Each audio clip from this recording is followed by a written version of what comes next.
Shin muna labarin cewa wasu daga cikin mata idan suka rabu da mazajensu suna cikin idda sai su fara soyayya da wani saboda su nuna wa mijin su suna da farin jini.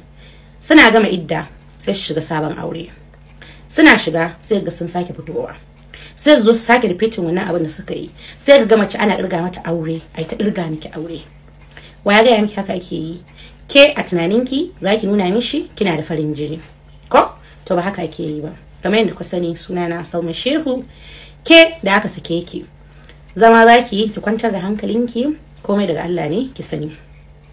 Zaki tsaya shi wanda ya sake ki yayi da na sanin sakinki saboda ki ci gaba a rayuwanki, ko kuma zaki tsaya ai ta dirga miki aure.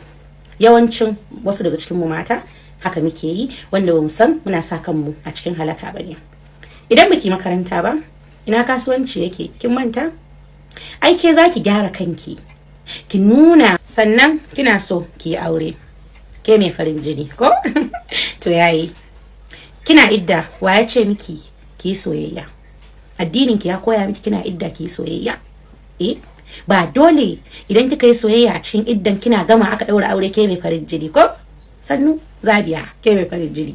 Dole auren ya lalace saboda biki bi hakkokin yanda Allah ya ce ayi ba. Wannan ma biki sani ba. To saboda haka mu yi kokari mu gina kanmu. Ba wai mu ji tausayin kanmu ba, mu ce wayyo na shiga uku, ya sake ni, ya zanyi, wayyo bari nuna mishi ina da farin jini. Sai ki ji ai ta dirga miki aure, ki je ki diga yara anan, ki diga anan, ki diga anan. Waye ga ya miki? Ko kin manta shi auren wurin ibada ne, wurin hakuri ne, sai an shirya mishi ake shiga. Ba a shiga haka kurum a ce kun rabu da shi, ba shi bane zai sa wai zuciya ya sa ki tsallaka ki je ki dauki hukuncin da zaki sa kanki a musifa. Kina mace yarinya karama a fara dirga miki aure.